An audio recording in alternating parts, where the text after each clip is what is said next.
audience. My name's Nina Taylor. I'm with the Labor Party and I represent the Southern Metropolitan Region of Victoria.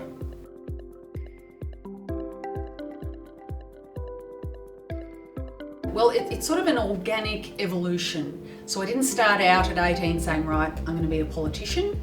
I did start out with a quest for justice, and I've always had a passion for fighting for fairness. So that sort of led me to go to law school. But as life happens, law school sort of didn't necessarily turn out the way I thought it would be. Having said that, I still ended up finishing it later on.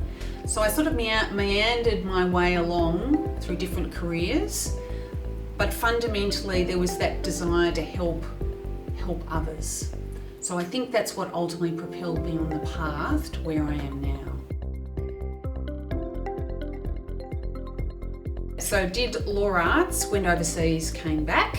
My father got very, very ill and he actually passed away, and that made me that was in my early 20s, and that made me really reflect on my life as to how hard you push yourself and making sure that you have that full sort of whole life experience. And so then I went and did education, and that was fine. I went on scholarship to Europe and that was amazing, but something was still missing.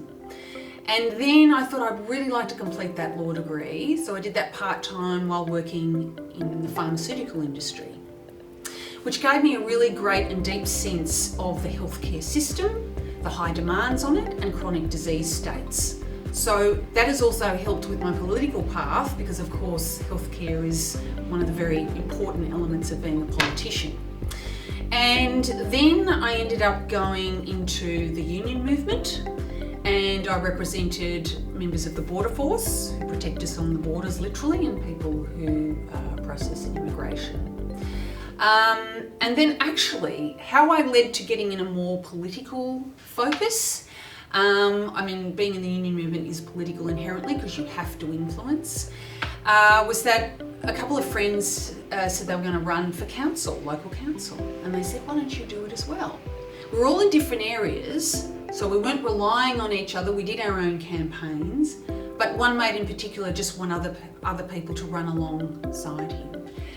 And it went a lot better than planned, got elected, and a couple of years later, the opportunity just came up to run for state, and I took it.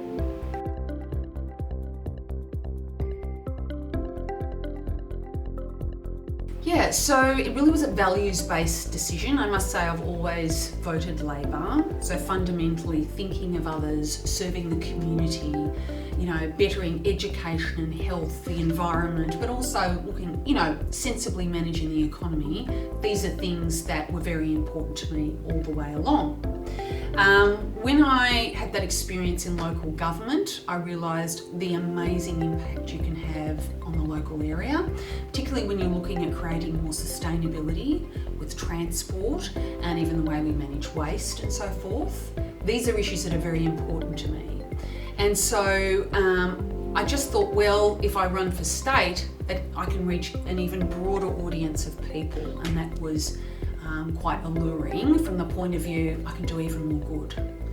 But you can do good either way, whether you're local, state or federal, each has a mechanism for helping others.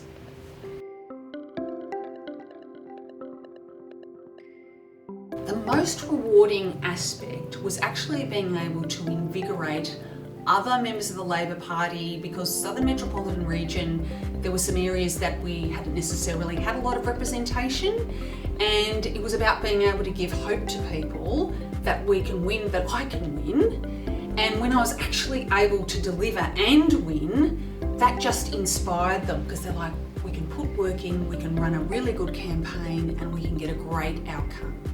And so really it was being able to inspire others with similar values to join me on the journey and then reap the rewards at the end.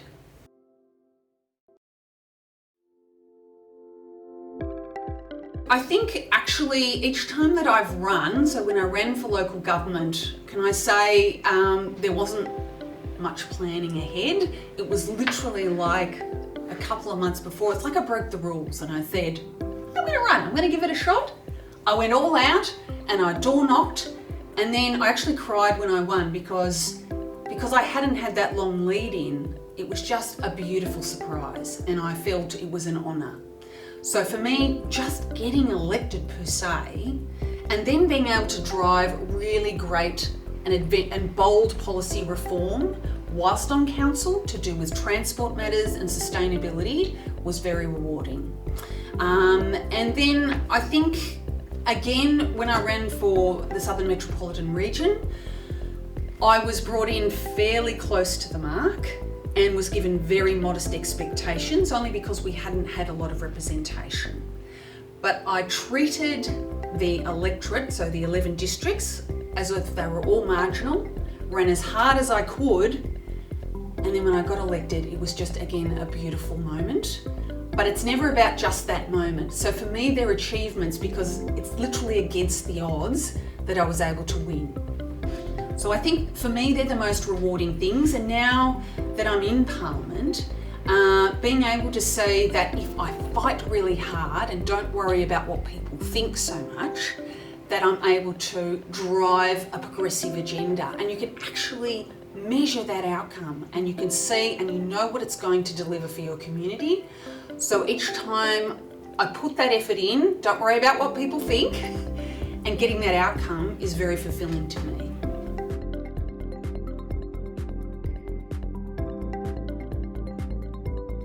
So I think that some of the challenges are that I feel initially I often get underestimated for some reason. I don't know if it's just me as an individual or whether that's because you're female. And so that means you have to really be very resilient and keep reinforcing to yourself, I'm completely adequate for this, for this situation, and I can deliver. And fortunately, I'm very resilient, and it's made me, the word tough is probably a harsh word, but I feel like my skin is pretty thick. Even though I'm still a human being and feel deeply, things that in my 20s would have knocked me over now don't. But I think that there is some bullish behaviour that I have encountered, being underestimated, not being listened to, not being taken seriously. But I have to thank the women that have forged the way for me in getting quotas, because that has just given me a stronger basis from which to operate and the courage to fight through. So I would say that perhaps my experience isn't as bad. Of course it isn't as bad as some previous generations, because the quotas are there. That gives you a little more leverage, and it means you give you more courage to be your genuine self. But the only other thing I was going to say, there is always that fine line. When you're a fairly forthright woman, you can very quickly be labelled hysterical or aggressive when you are absolutely just showing conviction and fighting for your community. And it's a really fine line, and it's a test of your self-esteem. And I think that is a real issue as to how strong can I portray myself without being undermined by men and even sometimes women. So that is a constant test. I'm not sure where that line is, but I just choose to defy it and wear the consequences. Because ultimately, if you can get that reform through, even if you had to appear a bit more forthright or risk being labelled hysterical, well, so be it.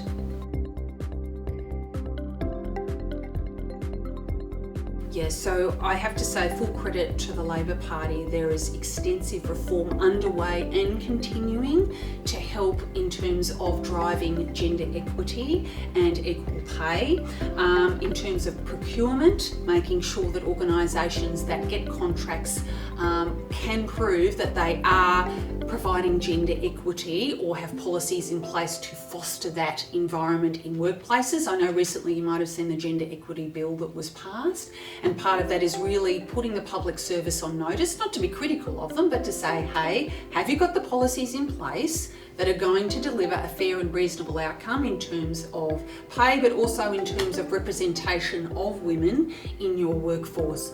And I know even within our cabinet, you know that it's a 50% representation by women, and that is really encouraging and sobering. Also with PAYEC, there is a bottom line when it comes to looking at the various mechanisms for budgets for across the board, not just in the gender equity what you'd say the strict gender equity or female space, but across different departments, making sure they are accountable in the way their budgets are managed, so as to again foster gender equity and really ensure that every woman and every young girl in Australia knows she has an equal opportunity to reach her full potential. So there's a lot happening in this space, and it's not over. It's a blossoming space, and I'm pretty proud of our party in that regard.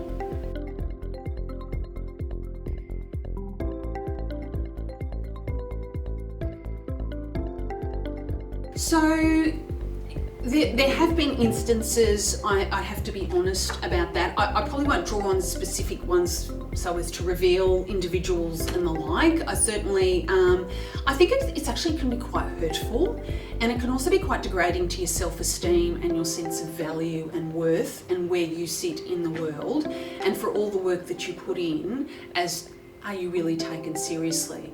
But I find if you have that little moment, your self-check, reinvigorate and be resilient, people ultimately will still respect you.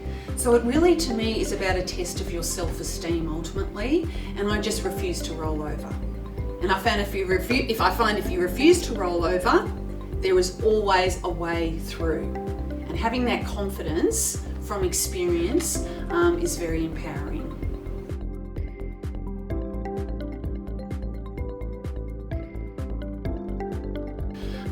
Well, I think that Victoria is certainly leading the way in that regard, and if you compare even Labor, and I'm not meaning to try and marginalise different parties, but in fairness, if you compare our representation versus some of the others, you can see that having quotas is the way, and also specific, as I was saying before, procurement policies, etc. And I know people can say, oh, well, they're just getting the position because they're a woman, not because of merit, and that assumes that that a woman doesn't have merit. Why is there that presumption? My feeling is unless you have quotas, and that's where I think there has been the lack, then you won't get the outcomes, unfortunately, at this stage. But on the flip side, we've seen the benefit of having quotas in place. The other thing, I guess, as well, is also when you're looking at managing family and family time and that time out of the workforce, that's certainly not a simple equation, and I think so having greater support for that transition back to the workforce would be necessary in order to really have a revolution in that space. So I think a lot of it is often just pragmatic. One, it's a policy thing, one is it's quotas, but I think it's also about having those pragmatic supports in place to mean that a woman can balance family life and health and children. And not saying everyone has to have children, of course, there should be a choice as always, but I think often it is just that it's just too physically demanding. And so really it's having that balance, and also making sure that it's also socially acceptable for males to have time out and to do parenting as well, and for them not to be judged. I believe it's becoming increasingly more acceptable, but I think it's for a lot of them, they've probably felt in a way neglected in that space and presumed not to be suitable for that role, if I be quite harsh or judgmental in terms of the way society may have assumed those traditional male-female stereotypes. But I know even when I visited Scandinavia many moons ago, even back then 20 years ago, it was quite acceptable for, and I'm generalising, but quite acceptable for men to have that parenting leave with young children. So I think getting some of those pragmatics in place and making sure that there are quotas will foster a much healthier outcome.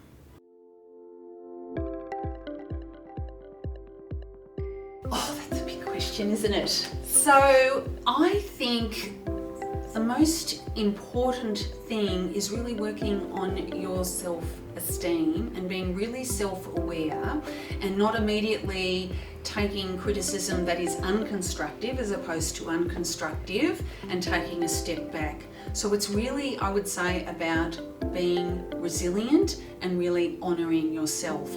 Because if something feels wrong, usually it is wrong. And I'm not necessarily talking about harassment in a workplace, etc. But if sometimes you can just weather too many put downs and think, oh, I'm fine. Don't weather any put downs. And if I could talk to even my young self, I would have certainly diffused and conquered a lot more put downs a lot sooner. So I think it's really about nurturing and honouring your self-esteem at all times and never letting anyone cross that boundary. And I think it might sound a simple thing, but I think if you've got that space anchored, then there's nothing to stop you on your path.